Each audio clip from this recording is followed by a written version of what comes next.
Cougar Sports Saturday here on KSL News Radio, a BYU football game day. Mitch Harper and Kyle Ireland with you. KSL News Time, 12:51 p.m. on this Saturday, September 6th. And right now, let's get a check-in on the Big 12 Conference. Week 2 action around the league and light slate nationally in college football, but the Big 12 is pretty loaded with some marquee non-conference matchups, starting off with a Cy-Hawk rivalry. Number 16 Iowa State, who's 2-0, tied up with Iowa 13-13. The Cyclones, I believe, were up 13-0, and then they blew that lead, and then Iowa had an offensive firepower by Hawkeye standards and tied it up, 12:03 to go in Ames. And then the game we're watching here in the studio, SMU, number 17, up 31-24. They just scored a touchdown just moments ago on Baylor, 13:30 to go. Baylor starts 0-2, Kyle. Do you think Dave Aranda goes back on the hot seat, the head coach of Baylor? Yeah, and they just turned the ball over again. Oh, Mitch. my goodness. My goodness. Baylor, too, was a team that some thought could maybe win the league. You start 0-2 in non-conference. Now, granted, I respect the effort to go Auburn and SMU in non-conference. You got to win one of those games, though. Exactly. You got to win one, and one of them was in Auburn. Like, there's still time, but not looking good for Baylor on the hilltop in Dallas. SMU, by the way, they haven't beat Baylor since before the death penalty days. It's been a long time, the old Southwest Conference rivals. Texas Tech is rolling through Kent State. Number 24 Red Raiders, who have Baron Morton, the quarterback, who's been dealing with some shin soreness. He played today. They're up 55-7 on Kent State. And then some games coming up later, 1:30 p.m., Oklahoma State and Oregon. Can't believe Mike Gundy complaining about non-conference scheduling, saying teams should just start to schedule based on the budgets, because he's saying that Oregon paid $40 million for its roster, and he claims that Oklahoma State only paid $7 million over the last 3 years for its rosters. Look, Gundy overhauled everything in Stillwater, including the coaching staff. The only common denominator from last year's failure to this year really is Mike Gundy. And at some point you say, you've let Oklahoma State fall this far. At what point do the Pokes just say, you know what, enough's enough? I'm not optimistic about Oklahoma State's chances in Eugene. Do you think there's any chance they hang at all? At all? I mean, Oregon's offense is amazing. Oklahoma State's going to get wrecked. And I also love, you mentioned Mike Gundy in the press conference. I love these coaches when they go back and forth at each other, Mitch, like Dan Lanning responding to Mike Gundy.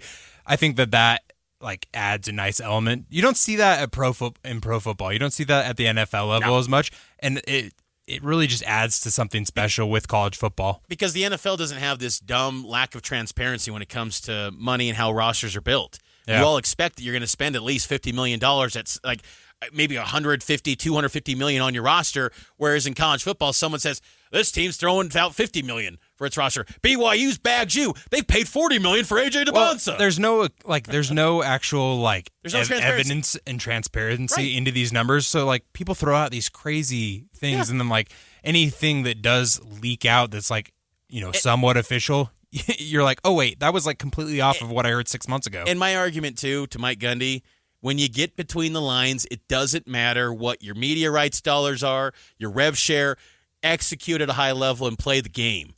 Or else, if you're having this mindset, he's just trying to set up his fan base, say, hey, this is why we're losing. No one's going to buy that excuse. They're a 4-touchdown underdog today. Not a good look, because Oklahoma State used to be one of the great brands in the Big 12, and that is falling off a cliff. Now, their quarterback last week, Haas Haney, he looked really good, but then he suffered an injury. They go to Zane Flores, and it was just kind of a mess from there.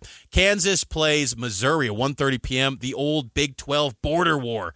Heated rivalry renewed for the first time in 14 years. That's in Columbia, Missouri. I want Kansas to win, but I just get the sense Mizzou's going to come away on top. Who do you got in that one? Kansas, Missouri? I think that Kansas is actually going to win that game. They're 2-0. They look good. Yeah, no, I think that, granted, it is a road game, so that's the element that may swing it for Mizzou, just being able to have that home field with the rivalry. I think that, that'll be a fun one to watch as well. What do you make of the game later tonight, though, between Arizona State and Mississippi State, another SEC matchup for the Big 12? Big game, 5:30 p.m. on ESPN2. I've got ASU winning, and I've got them winning big. But then there's also this part of me of ASU's going to pull an ASU of old. I guess I'm really bought into Kenny Dillingham and how good Levitt and Jordan Tyson looked in week one. ASU had a Kenny Dillingham era high 12 penalties in their win last week over Northern Arizona. Kind of a sloppy game, 38-19. And that's typically what you expect in week ones. And that's why it was so impressive what BYU did, scoring 69 and not having many penalties. But I think Arizona State wins. I think they pull it out. But just something tells me Mississippi State might hang, maybe. But I want to say for the Big 12, they get that win, and ASU takes care of business and rolls with a big win. Last year, they were up huge on Mississippi State and in Tempe until the Bulldogs kind of made the score look a little bit closer than it actually was. But I'll go with ASU. Are you in agreement, or are you going with the Bullies? Yeah, I'm going to go with ASU in that one as well. I'm not going to just pick one just to be different than you, Mitch. I'm going to go with ASU. I think that their offense is really good. I think Sam Levitt's a super talented quarterback. I'm excited to see what they can do in the Big 12 this season. I also think that, there's a couple of games that we have to mention here with local ties. I know this is a BYU-centered program, but we've got Utah also taking on Cal Poly tonight, and then Arizona hosts Weber State coming down to Tucson tonight for the Wildcats. But we've got this one between SMU and Baylor. We've got a little over 9 minutes left in the game. SMU up 31-24. Do you think Baylor's able to pull it out, able to come back? I don't. I think SMU holds on in this one. About to score again. SMU's in the red zone right now. But, you bring up Utah. They're hosting Cal Poly. Utah looked really good last week against UCLA. I think that, probably the most dynamic quarterback I think they've had since maybe it's a hot take, but I think Devin Dampier's probably their best quarterback they've had since Alex Smith. I know they've had Do we know that, though, Mitch? I think the big thing I look at with that, this isn't just some Ute homer take or something. Obviously not. This is a BYU show. But I think Devin Dampier's well coached. I think Jason Peck's an excellent developer of quarterbacks. And if you tie it back to BYU, he was excellent developing guys at BYU. When Taysom Hill was at the ground level, he kind of built Taysom up into a special quarterback, one that was dynamite at BYU. I think Dampier will be really good. Now, I think there's a long season. There's a lot of twists and turns.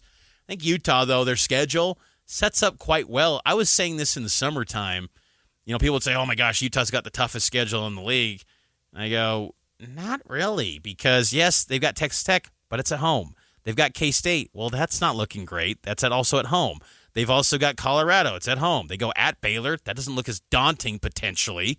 They go at Kansas to close out the season. That could be a big one, potentially. They got ASU, but it's at home. They go at BYU. Tough game, sure. But they don't have to go on a plane ride. They go 6 straight weeks in the middle of the season without leaving the state of Utah. Whereas BYU, you go from Utah, October 18th, down to about really the Cincinnati game, November 22nd. That is a gauntlet of a schedule. But everyone said, BYU's got the easiest schedule in the league. No, they don't. Because BYU goes Utah, Iowa State, Texas Tech, TCU, then Cincinnati. That is a gauntlet in the Big 12 for BYU coming up a little bit later. But I think Utah will be good. I think it still takes some time. It was one game. I don't think UCLA is that good.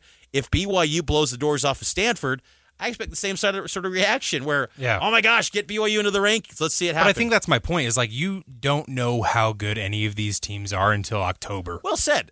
We've seen many years where BYU jumps off to a 4-0 start and then they crater in the midseason. I'd like to think BYU's a lot different these days in the Big 12, but there's always ebbs and flows. Brands and preseason rankings skew so many things. Let's get to a break on the other side. We'll get to more BYU football talk next.